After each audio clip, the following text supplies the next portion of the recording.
இயேசு உங்களை நேசிக்கிறார். பிரியமானவர்களே, இந்த நாளில் ஆண்டவர் நம்மளோடு பேசும்படியாய் வேதத்தில் 2 வசனங்களை கூட வாசித்து ஆண்டவர் நம்மளோடு இடைபெடுகிற காரியத்தை பார்ப்போம். அது அப்போஸ்தலர் புஸ்தகம் 20வது அதிகாரம் 28, 29, 30 வசனங்கள் இப்படியாக சொல்லுகிறது. ஆகையால் உங்களை குறித்து தேவன் தம்முடைய சுய இரத்தத்தினாலே சம்பாதித்துக் கொண்ட தமது சபையை மேய்ப்பதற்கு பரிசுத்த ஆவி உங்களை கண்காணிகளாக வைத்த மந்தை முழுவதையும் குறித்து எச்சரிக்கையாய் இருங்கள். நான் போன பின்பு மந்தையை தப்ப விடாத கொடிதான ஓநாய்கள் உங்களுக்குள்ளே வரும்.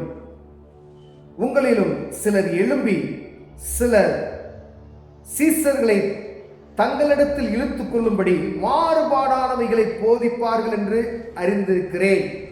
ஆண்டவராகிய இயேசு கிறிஸ்து சீசர்களுக்கு சொல்லிக் கொடுத்த அந்த வார்த்தைகளை கடைபிடிப்பதற்கு பாருங்க, அப்போஸ்தலனாகிய பவுல் எழுதுறாரு. ஆகையால் உங்களை குறித்தும் தேவன் தம்முடைய சுய இரத்தத்தினாலே சம்பாதித்துக் கொண்ட தமது சபையை மேய்ப்பதற்கு பரிசுத்த ஆவி உங்களை கண்காணிகளாக வைத்த மந்தை முழுவதையும்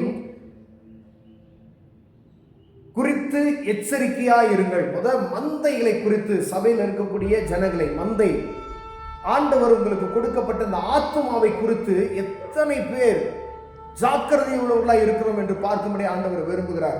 அநேக நேரங்களில் சின்ன சின்ன சபைகள் என்ன சின்ன ஆத்துமா இந்த சபையை விட்டு வேற யாராவது கூட்டிட்டு போயிடுவாங்களோ அப்படின்னு தான் பயப்படுறாங்க.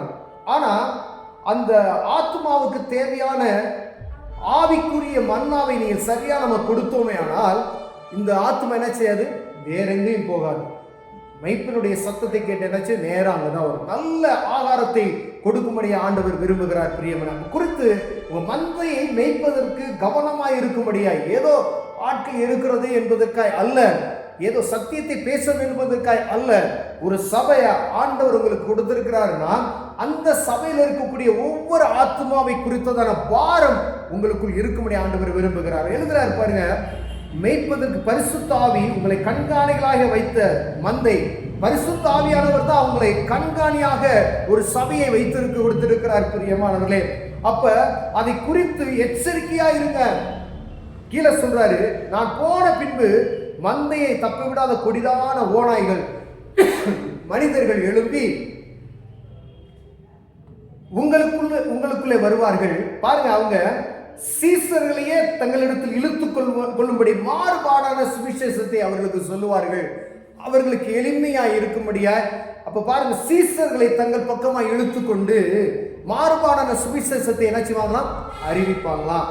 பாருங்க, இது ஆண்டவருடைய பிள்ளைகளும் அறிந்து கொள்ளணும். ஒரு சபையை நடத்துறோம் அப்படின்னு சொன்னா, ஏதோ ஆண்டவர் சபையை கொடுத்திருக்கிறாரு அப்படின்னு சொல்லி ஏனோதான் நடத்தாதபடிக்கு, சபை என்பது எவ்வளவு பரிசுத்தமானது, ஆண்டவர் இந்த சபையை உங்களுக்கு கொடுத்த நோக்கம் என்ன, இந்த சபையை எப்படி கண்காணியாக நீங்கள் நடத்த வேண்டும், பரிசுத்த ஆவியானவர் உங்களை கண்காணியாக வைத்திருந்தால் அதை குறித்து எச்சரிக்கையா இருங்க. ரொம்ப கவனமா இருக்கணும். ஒரு 10 பேர் ஒரு சபையில இருக்காங்கன்னு வச்சுக்கோங்களேன், 10 பேரை குறித்ததான பாரம் உங்களுக்கு எப்பொழுதுமே அதை நடத்துகிற கண்காணியானவருக்கு இருக்க வேண்டும். பிரியமானவர்களே, அவர்களை குறித்ததான பாரம் இருக்கணும். இந்த ஆத்மா, ஒவ்வொரு ஆத்மாவை குறித்ததான பாரம் உங்களுக்குள் இருக்கும்படி ஆண்டவர் விரும்புகிறார். ஏன்னா அவர்களை வழிநடத்துவதற்கு, அவரை நேர்பாதையை நடத்துவதற்கு ஆண்டவர் உங்களை கண்காணியாய் வைத்திருக்கிறார். அப்ப இந்த ஆட்டுக்குட்டி எங்க போகுது, எங்க வருது, நல்ல இடத்துல மேய்தா இல்ல தவறான பாதையில போகுதா, இங்க போனா கொடிதான ஓனாய் இருக்குமே அந்த பக்கத்துல போகுதா, இல்ல இந்த பக்கத்துல போனா ஒரு வாய்க்கால் கிடக்கிறது அதுக்குள்ள தவறி விழுந்து விடுமோ, அந்த பக்கம் போனா ஒரு முள் செடி இருக்கிறது அந்த முள் செடிக்குள்ள மாட்டி விடுமோ, அப்படிப்பட்டதான பாரம் நமக்குள் இருக்கும்படியா ஆண்டவர் உங்களோடு பேசுகிறார். பிரியமானவர்களே, சபையை சாதாரண இல்ல, சபை எல்லாரும் நடத்தலாம்.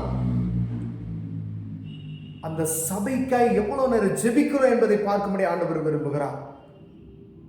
ஒவ்வொரு சபையை நடத்துகிற 10 பேர் 5 பேர் இருந்தாலும் சரி, 50 பேர் இருந்தாலும் சரி, 500 பேர் இருந்தாலும் சரி, 10 பேரை நடத்துறதுக்கே முடியாது. 10 பேருக்கு நீங்க ஜெபம் பண்ணுவீங்களா? 10 பேரை குறித்த ஆத்மா பாரம் உங்களுக்குள்ள காணப்படுகிறதா? இப்ப எவ்வளவு ஜாக்கிரதை உள்ள இருக்கணும். அப்ப 500 பேர் ஆண்டவர் உங்க ஆத்மாக்களாய் கொடுத்தா, இந்த 500 பேரை குறித்ததான பாரம் உங்களுக்கு எப்படி இருக்க வேண்டும்? இந்த 500 பேருடைய ஆத்மாவை குறித்து உங்களுக்கு எவ்வளவு அக்கறை இருக்கிறது என்று பார்க்கும்படி ஆண்டவர் உங்களோடு என்னோடு பேசுகிறார் பிரியமானவர்களே. அப்ப சாதாரண விஷயம் கிடையாது. ஏன்னா தப்ப விடாத ஓநாய்கள் உங்களுக்குள்ள வரும், சீசர்களையே பிடித்துக் கொள்ளுமா. ஆரம்ப விசுவாசி அல்ல, சீசன் ஆக்கப்பட்ட மனிதனையே நயவசிப்பான பேச்சில் உங்களுக்குள்ள இருந்து எழும்புவான்.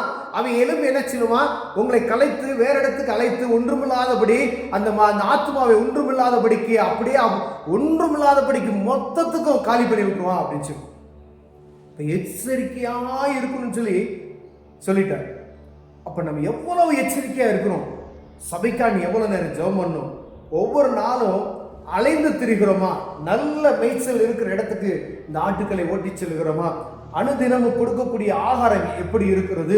ஒரு மைப்பனானவனுக்கு இந்த ஆட்டுக்கு என்னென்ன தேவை என்பதை அந்த ஆடு மேய்க்கிற மந்தை மெய்ப்பனுக்கு தான் தெரியும். இதுக்கு தண்ணி இப்போ கொடுக்கணும், இவ்வளோ இந்த நேரத்தில் ஃபுட்டு கொடுத்துருக்கோம், இந்த நேரத்தில் இது சோர்ந்து போயிடும், இது இவ்வளோ தூரம் நடந்து போகும், எல்லாவற்றையும் சோர்ந்து போய் ஒருவேளை சின்ன ஆடுகளும் இருக்கும். தூக்கி என்ன செய்றாரு? தோல்ல ஆண்டவராக இயேசு கிறிஸ்து போட்டு போறவங்க போட்டோவில் பார்க்குறோம் பார்த்தீங்களா? அதே போல சில ஆத்மாக்களை தூக்கி சுமக்குவதற்கும் ஆண்டவர் நமக்கு என்ன செய்வாரு?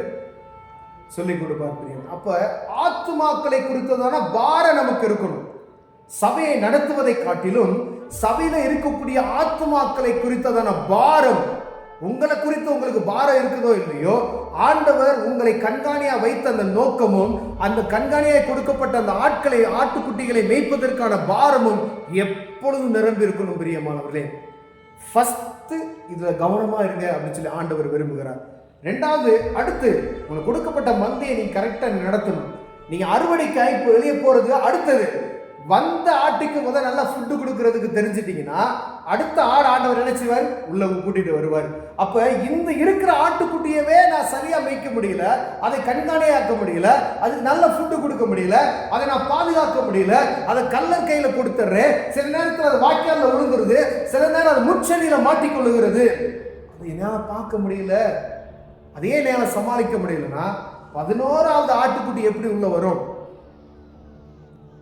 அப்போ தேவன் கொடுத்த கண்காணிப்பான சபையை மேய்ப்பதில் எவ்வளவு கவனமா இருக்கணும்னு சொல்லி ஆண்டவர் சபை ஊழியர்களுக்கு ஆண்டவர் ஒவ்வொரு நாளும் போதித்துக் கொண்டு இருக்கிறார் பிரியமானவர்களே. அப்ப கொடுக்கப்பட்ட ஆத்மாக்களை பாதுகாப்பாய் பார்க்கணும்னு சொல்லி ஆண்டவர் விரும்புகிறார். அப்போ தப்ப விடாத கொடிதானது ஓனாயிட்டு இருந்து தப்பணும்னா தேவ சமூகம் மட்டும்தான். அவர் சமூகத்துல காத்திருந்து அவர் சமூகத்துல இருந்து வார்த்தைகளை வாங்கி அவர் சமூகத்துல இருந்து அந்த ஆத்மாவுக்கு நான் என்ன சொல்லணும்னு சொல்லி அப்படி நடத்துவீர்களானா சத்தத்துக்கு மாறி என்ன செய்யாது? எங்கேயோ ஒரு இடத்துல பசுமையா தெரியுது அப்படின்னா என்ன செய்யலாம்? நாட்டுக்குட்டி வேகமா நீங்க காஞ்சு போய் அதுக்கு பட்னியா வச்சிருந்தீங்கன்னா பக்கத்துல பச்சையா தெரியுது, அதான் தேடி போற அளவுக்கு வைக்காதபடிக்கு எப்பொழுதும் கொல்லுமையா இதை வைத்திருப்பீர்களானா ஆண்டவர் இந்த ஆட்டுக்குட்டிகளை வெளியே போக விடாதபடிக்கு, வேறு சத்தத்தை கேட்க விடாதபடி மெய்ப்பனுடைய சத்தத்துக்கு கேட்டு நடத்துவதற்கு ஆண்டவர் வல்லமையுள்ளவராய் இருக்கிறார். கண்களை மூடுவோம். ஜெபம். அன்பின் தகப்பனே, கொடுக்கப்பட்ட இந்த ஆட்டுக்குட்டிகளை மேய்ப்பதற்கான மந்தை மேய்ப்பின் கண்காணியான என்ற பொறுப்பு ஆண்டவரை உணர்ந்து ஆண்டவர்களை கற்றுக் கொடுத்து போற நடக்க தேவன் உதவி செய்வீராக.